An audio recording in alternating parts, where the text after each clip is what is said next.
In today's video, we bring Screw Tape to explain his letters with his usual sarcasm. By the end of this video, you'll discover the smallest but most cunning traps that lead us away from Christ. The long, tedious, and monotonous years of middle-aged prosperity or middle-aged adversity are an excellent climate for campaigns. You see, it is so hard for these creatures to persevere. The routine of adversity, the gradual decay of youthful loves and youthful hopes, the silent despair, barely felt as pain, of ever overcoming the chronic temptations with which we repeatedly defeat them, the monotony we create in their lives, and the inarticulate resentment with which we teach them to respond to it. All this provides admirable opportunities to wear down a soul by attrition. Ah, the monotony of middle age. What a wonderful climate for our campaign. These poor creatures, always trying to persevere, but we know how hard it is for them. The constant routine of adversity, the slow death of youthful loves and hopes, and that silent despair barely felt as pain. It's like a comedy show where they repeatedly fall for the same jokes, and the monotony we carefully create in their lives, perfect. They don't even realize how consumed they are by resentment. Yes, it's the perfect recipe for wearing down a soul, slowly, without haste. And the best part? They don't even notice what's happening. What a masterpiece of subtle manipulation. Do you see how easy it is for them? Do you know why? Because it is hard for us to overcome and move forward.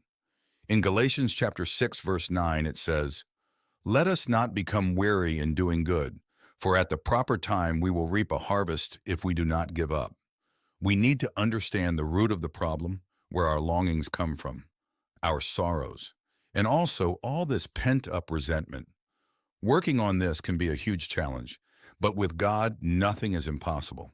I believe in us believers, because by choosing Christianity, we already knew about the challenges, and only people with great spirits choose a path as rewarding and at the same time as difficult as the path of Christ. Make sure they are always very spiritual, always looking for some inner experience they hope God will give them. Teach them to value each prayer based on its success in producing the desired feeling, and never let them suspect how much they depend on themselves for success. This sort of thing can be managed. It distracts the man's attention from God to himself. Ah, the subtle art of keeping souls so preoccupied with spirituality that they barely have time to notice the reality of their own existence. This text, my dear friends, is a gem of celestial manipulation. Teach them to incessantly seek a divine experience, one they believe can only come from an external source, never from within. And when they pray, make sure they judge the value of their words, not by sincerity or content, but by how intensely they feel touched afterward. It's a spectacle to see how they strive to feel something that confirms they are on the right path. If you don't realize how wrong it is to seek only a spiritual experience, you'll end up in an endless cycle, searching for something only outside yourself and not from within. In Luke chapter 18, verses 11 to 14, it says, "The Pharisee stood by himself and prayed, 'God, I thank you that I am not like other people, robbers, evildoers, adulterers, or even like this tax collector. I fast twice a week and give a tenth of all I get.' But the tax collector stood at a distance. He would not even look up to heaven, but beat his breast and said, 'God, have mercy on me, a sinner.' I tell you that this man, rather than the other, went home justified before God. For all those who exalt themselves will be humbled, and those who humble themselves will be exalted." Our entire spiritual journey begins with us. You cannot rely solely on spiritual signs. Changes in our character and conduct are the beginning of the spiritual path. But above all, be humble, because that will bring you closer to God. Lewis argues about this in Mere Christianity. It is not enough to want to be good, as if we could be good just by wanting. We must learn to be good, practice goodness, just as we practice any other skill. We must seek God's help, for without Him we can do nothing, but we must also act. With each choice we make, we are becoming either a heavenly creature or a hellish creature. We are taking the form of a horror or a glorious wonder. Thus, we can understand the importance of our attitudes and conduct before God. You will say that these are very small sins, and no doubt, like all young tempters, you are eager to report spectacular wickedness. But remember, the only thing that matters is the degree to which you separate the man from the enemy. It does not matter how small the sins are, as long as their cumulative effect is to edge the man away from the light and out into the nothing. Murder is no better than playing cards if playing cards can do the trick. Indeed, the safest road to hell is the gradual one, the gentle slope, soft underfoot, without sudden turnings, without milestones, without signposts. Did you really think that only devastatingly evil deeds could lead you to hell? The true art lies in the small sins. Don't worry about great crimes. Just lead someone away from the light, one step at a time. The accumulation of small errors is more effective than any grand sin. After all, who needs murders when a card game can lead to the same end? Hell is not an abrupt fall, but a gentle descent, without obstacles, milestones, or warnings. It's a sneaky path, where every little slip counts. Who would have thought that the road to perdition would be so comfortable? In Song of Solomon, chapter 2, verse 15, it says, "Catch for us the little foxes that ruin the vineyards, our vineyards that are in bloom." As you can see, the Bible also speaks of how small things on a large scale can ruin good things. Being good or evil depends only on the actions of people. Small kindnesses done repeatedly also make a great impact, just as small evils do. It is necessary to pay attention to your attitudes before the Lord. For nothing is hidden from him, and the reckoning will come. It is no use disguising your small sins. No one leaves this life without paying for them. It is far better to make them live in the future. Biological necessity makes all their passions point in that direction, so that thought about the future inflames hope and fear. Moreover, it is unknown to them, so making them think about it means we make them think of unrealities. In a word, the future is, of all things, the least like eternity. It is the most completely temporal part of time, for the past is frozen and no longer flows, and the present is all lit up with eternal rays. Hence the encouragement we have given to all those schemes of thought, such as creative evolution, scientific humanism, or communism, which fix men's affections on the future, on the very core of temporality. Ah, the trick of the future. How brilliant it is to make these poor creatures fixate on the future. Biology already pushes them in that direction, inflaming hopes and fears. And what better way to distract them from the eternal, illuminated present? The future is so uncertain and full of unrealities. Making them worry about what they do not know is perfect. That's why we encourage ideas like creative evolution, scientific humanism, and communism.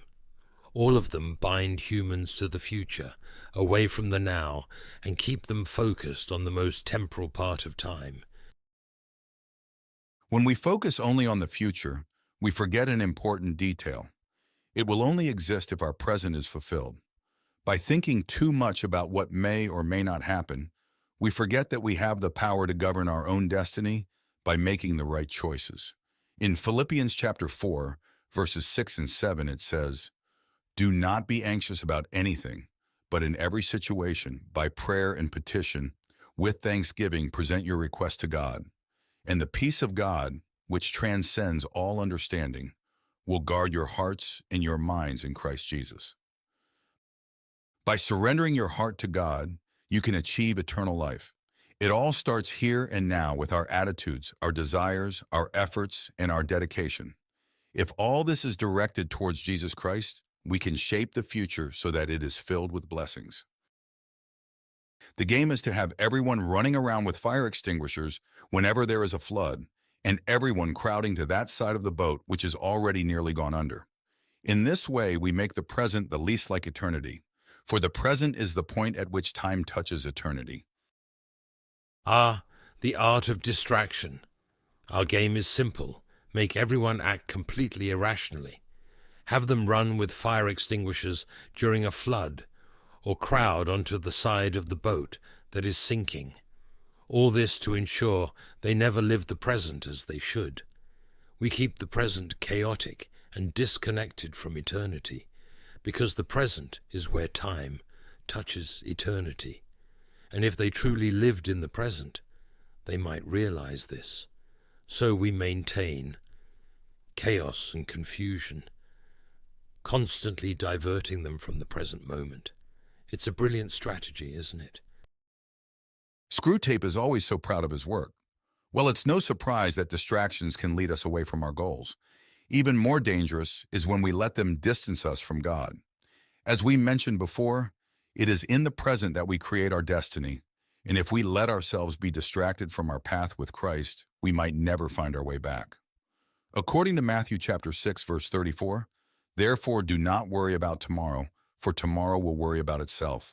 Each day has enough trouble of its own." We must remain calm in all circumstances. Evil never sleeps, so do not get distracted. The trouble with argument is that it moves the whole struggle onto the enemy's own ground.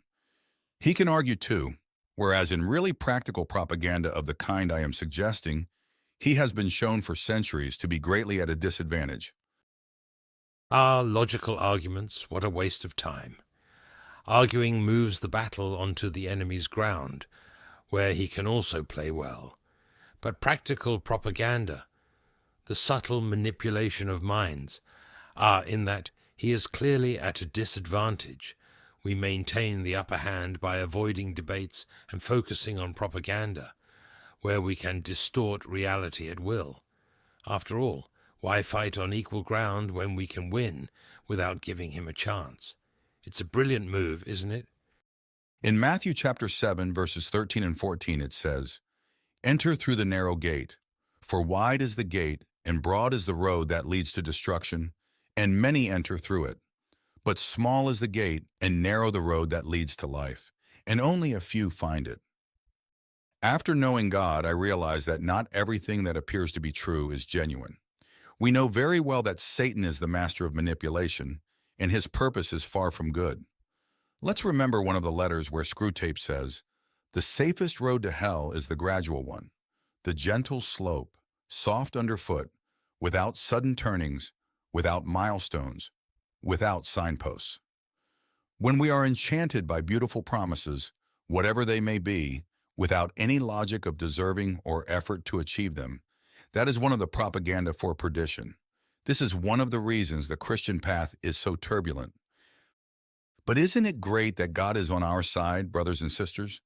Do you know why the enemy wants to avoid a discussion with us? Because outside of his dirty game of manipulation, he has no power. If we have God in our hearts, no matter the moment in life, they will face an impenetrable wall. If we recognize the enemy's traps before he tries to enter our minds, they will never prosper. Your patient has become humble. Have you drawn his attention to that fact? All virtues are less formidable to us once the man is aware that he has them, but this is especially true of humility. Ah, humility, such a difficult virtue to combat. But see, the trick is to make the patient proud of his humility. As soon as he realizes he is humble, we've ruined everything.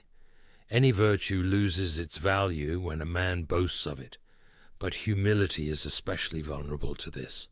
Nothing like the perception of one's own progress to turn a formidable virtue into a new form of pride. See how we turn the table in our favor. In Matthew chapter 6, verses 1 and 2, it says, "Be careful not to practice your righteousness in front of others to be seen by them. If you do, you will have no reward from your Father in heaven. So when you give to the needy, do not announce it with trumpets, as the hypocrites do in the synagogues and on the streets, to be honored by others. Truly, I tell you, they have received their reward in full. Your actions can be the most commendable in the world, but when you do them only to show off to others and be recognized as virtuous and humble, the Bible and Screwtape both tell us that this generates a new kind of pride. It can be considered one of the most powerful, subtle traps to lead us away from Christ. I truly hope you enjoyed this video. We brought each of these excerpts from the book as examples of traps that are difficult to detect and showed how the Bible also offers insights to understand that C.S. Lewis was a truly virtuous man who left us with much wisdom through his own understanding. Thank you for watching, and see you next time.